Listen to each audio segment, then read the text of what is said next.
umva umwana yageze ipantaro ya se agira ngo abaye umugabo wa nyina Singida turayibyaye Kawuberi umva nkubwire wowe uri umunyamakuru Singida iri ku mwanya wa 4 iwabo Singida igibaza yanga ibyo nayikoreye hano kuri tapi furiza amore Imana akakomeza kubana nawe aho uherereye hose amajyepfo amajyaruguru iburengerazuba n'iburasirazuba mu mujyi wa Kigali no mu ntara ya gatanu y'aba diaspora ngewe nibereye hano kuri Kigali Stadium nushaka nawe umbwire muri comment aho uherereye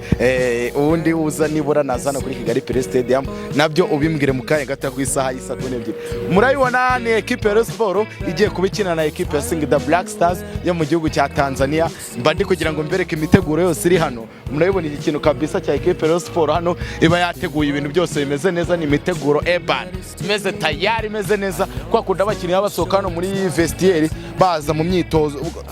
mu tuntu tutweshifoma abakinnyi baza muri match urabona ko ni image nziza equipe ya Sport iba yateguye kabona nakantu keza kabisa kali branded kubururu eban navo ni match itari buze kuba yoroshye mu kaye gato ku isa moya ni zuzuye ni gice kandi saa moya zuzuye hano kuri Kigali Stadium ni round ya mbere ya Confederation Cup equipe ya Sport irabikinamo na equipe ya Singida Black Stars mu gihugu cya Tanzania ku mugoroba bose amakipe yose yarayikoze imyitozo y'aba Singida Black Stars yobowe n'umutoza Miguel Angel Kamondi y'aba equipe ya Sport yobowe n'umutoza Fania Lutfi abayobozi ba equipe ya Sport nabo bari hano ku mugoroba y'aba Twagirayo Stade y'aba Munyakazi Sadat y'aba Gacinya Chance Denis Boss bari hano nta kibazo na gito yari niyo mpamvu nangira mba navuze ati hano umufana ukiryamye uri mu rugo urimo nabatise muri Kigali Stadium online nawe bihagaze bite niyo mpamvu mba naje hano kugira ngo ibintu byose mbikwereke nta kibazo na gito yagihari urabona hano nabyo stade urabona ko eban iri branded abafatanya bikorwa ba equipe ya Sport nabyo murabona ko ari ibintu bimeze neza cyane nta bafana bari bazamo eban niyo mpamvu gemba navuze ngo reka nze mu gihe umufana atari yaza n'umuntu wenda wicaye no nanga utari wagura tike nawe mwereke ukuntu ibintu byose bimeze kugira ngo aze amere neza cyane nta kibazo na gitoya gihari reka rero dushake uko twaganiriza abafana ba equipe ya Sport mo hano mbonye bagacuma barimo baragenda batambagira hano hirya gace reka nze mbasange nabo tuganire bambira ukuntu biteguye match ya Sport none ahangaha mukanya gato ku isa moya twumva ukuntu byose bimeze naye mufana utari waza waba uherereye Gikondo waba uherereye Kicukiro waba uherereye Kabuga waba uri hano Nyamirambo waba uri mu Gatsata wabangutse ukaza nawe ukareba ibirori uturirimbo ko batangiye kuducuranga ukabune enjoying unabyina ugenda gace gace ibintu byose ko biraza komera neza cyane ngushimire kuri kamera ariko mbere yo kugushimira reka dusange bano batara mu bagacuma nabo tuganire gaceya batubwira ukuntu biteguye match equipe ya Sport mu kanya gato reka tugende vayo Sindagusuje kandi ndakwifuriza amahoro y'Imana akakomeza kubana nawe turi ku munsi wo kwa gatandatu turi hano kuri Kigali Stadium nagiye kubera umukino wa round ya mbere ya Confederation Cup ne equipe ya Sport iraba ihuramo na equipe ya Singida Black Stars ariko hano ndi kumwe na bagacuma babukereye baje kare cyane gacuma mumeze mu tumeze neza cyane ntabwo netwa gacuma netwa Kawuberi Viva Highland Kawuberi Viva Highland yesa ko mbona ufite umwuka mwinshi ufite umwuka kubitutababarira yesa mukanya Singida ntago igiye kugaragura hano kuri rino zo ngo iki mukanya harama ngo bureyo burya buravukanwa ngo bureyo burya ni nk'ingabi abimana yahaye barabuvukana bakazana rinda babusazana iyo nkunda abafana bawereyowe batita ku mafaranga ngiyaba amafaranga mama we twafanye igikona umva umwana yageze ipantaro ya se agira ngo abaye umugabo wa nyina Singida turayibyaye Kawuberi umva nkubwire wowe uri umunyamakuru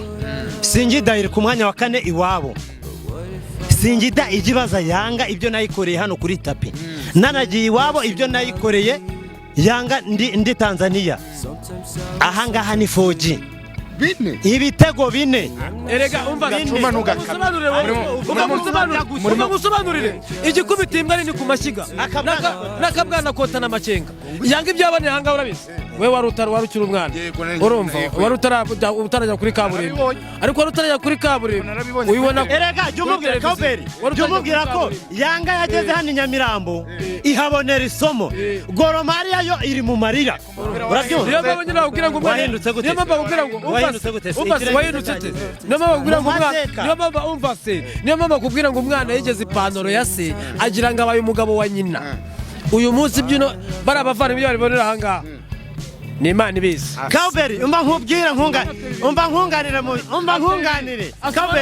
Kaberi hari amateka abiri nzi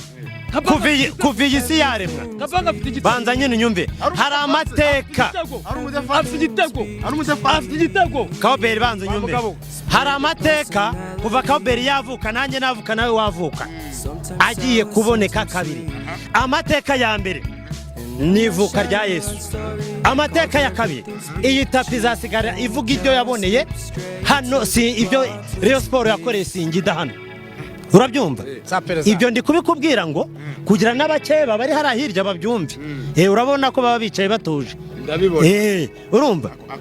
ako gacuma uri gushingira kucyo uvuga kuri butsinde Singida ibitego binu no munsi ubushobozi bwose ndabufite bwo gutsinda Singida ubushize nababwiye ngo iki nababwiye ko Asumani atsinda bingahe byarabaye ntibyabaye Asumani arabona ibitego bibiri urumva yiva arabona igitego Adama bigira Imana abedisha ku mutwe wiwe ye baba data we 11 n'abazungu iby'abarundi byihorere urumva 11 n'abazungu intego yacu niyo gutsinda tukabona ibitego bikeya biri biboneke hano ni ibitego bitatu tukazagenda twishakira kimwe cyo koza amaso muzajya se muri Tanzania tutagenda hari umunsi Rayon Sport yari yasohoka byibuze uvuga ati gacuma yarasigaye twebwe none imyambarire mufite uno munsi reba imyambarire reba ino myambarire gacuma ni wowe dukunda na yindi kipe yaza ku mutima Rayon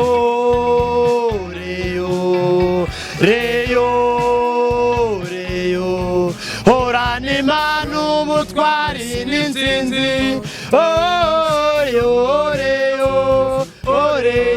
gahunda twe dufite niyo gutsinda Singida abakeba bagatitira bagomba gutitira uyu munsi turabatitira ariko gacuma yego reka tuganire ndakumva cyane ni ikihe cyizere ufite muri Asumani n'aba bataramu ngo nibayive ese mbere yo kumbaza icyizere muri Asumani wabuze amateka ya Rayon Sport ibyo wari umaze iminsi wumva ese nuri umunyamakuru nta ka video waba wabonye gacaracara kabona bose bahari ubumwe bw'abareyo rero burahari twarabuvukanye turabuhorana kandi abare twebwe twakira buri wese itangazo rya mbere ngiye kugutangariza hari abantu batatu twamaze kubatiza kuko abare ntavuze kuko ntabwo nje kukamamariza kubera ko nawe urabyumva hari abaperi batatu twabatijwe mukanya n'uwitwa Jeannette tugomba kumubatiza hari abafana ba Pelé mwabatije batatu mugiye kwerekana hano mukanya gato kuri match ya nyuma ya match cyangwa mu gice cya kabiri n'uwitwa Jeannette turamushyira hari hagati turabibona mu mudarapizo cyane tumwambike jezi ya Rayon Sport gacu reka mushimire nurakoze cyane uyu ni Gacuma n'umukunzi wa equipe ya Rayon Sport avuga ati Eban dufite ibyishimo byinshi byo kuza gutsinda equipe ya Singida Black Stars mukanya gato ya kwisaha y'Isamoya ngewe rero nagira nkubwire ngo nta bintu nk'ibi ngibi uraza kubonera handi nahanga uraza kwibonera nta handi rwose nta handi ngo badivira muri kwivira mu isabata akabadive ko niko bavuga muri no weekend cyane nuko ariho nize ubwo rero mwese mbashimire cyane turi hano kuri Kigali President amakozi urabona ko ari kenshi nanjye ntangiye gututubikana ubwo ariko mukanya match iraza hari amafu menshi cyane ubwo nawe aho uri hose niba uri Nyamirambo hano mu Biryogo niba uri Kigatsata niba uri Kicukiro niba uri Kabuga shaka uburyo uzavuva urebe match kuko Ebana Burudani hano igiye gutambarwa ngo ni tikitaka epfo na ruguru inyuma n'imbere byose bigiye kubera hano kuri Kigali Pelé Stadium. Mubanguke turebe match imeze neza cyane. Ni round ya mbere CAF Confederation Cup, indi round izaza no ya mbere ya CAF Champions League ku munsi nko kwa gatatu equipe ya PFC ikirana equipe ya Pyramids yo mu Misiri. Ubwo rero nkushimire, ngewe nitwa Byiringiro Gasane Riva na Emi mushimire nta kibazo na gitoya.